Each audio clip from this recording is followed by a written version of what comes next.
ako ay nagmula sa silang Cavite. Nagmula sa salitang Tagalog na silanganan na ang kahulugan ay silangan. Ang bayang ito ay kilala rin sa kanyang mahimalang pintakasi na si Nuestra Señora de Candelaria. Ang silang ay kilala sa kapistahang ginaganap dito tuwing buwan ng Pebrero. Bukod pa sa kanyang magandang simbahan at makasaysayang nakaraan, isang alamatang nagsasabing ang simbahan ng parokya ay kusa na lang lumitaw kung kaya't ito'y tinatawag na silang. Ang pista ng Mahal na Birheng Candelaria ay ginaganap kada ikalawa ng Pebrero. Sa araw na ito ay nagkakaroon ng palabas ng mga musiko or marching band na inaabangan ng lahat dahil sa ganda ng mga kantang tinutugtog ng bawat isa, ngunit pati na rin sa kanilang nagagandahang mga suot.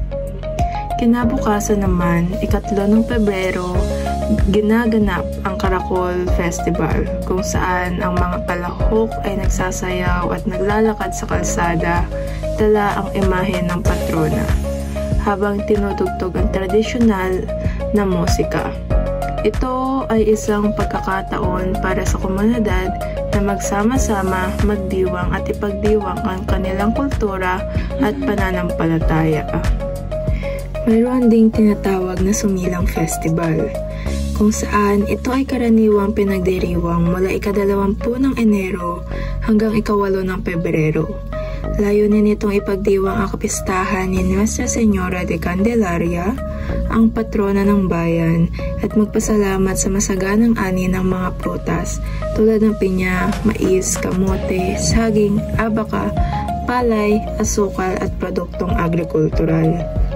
Maraming magagandang tanawin sa silang at nangunguna rito ang Our Lady of Parish Church.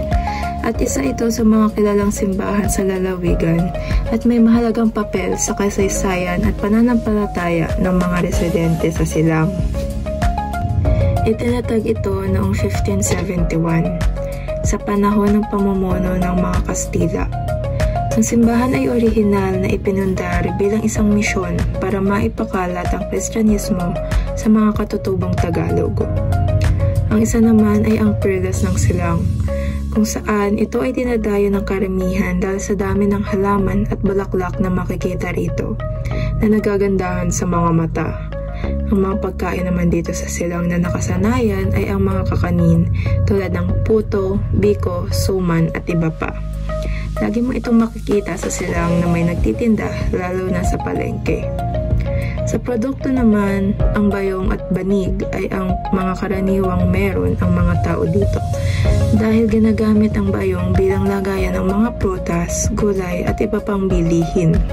Ang banig naman ay madalas na ginagamit na higaan ng mga tao dito, ngunit marami itong pwedeng paggamitan.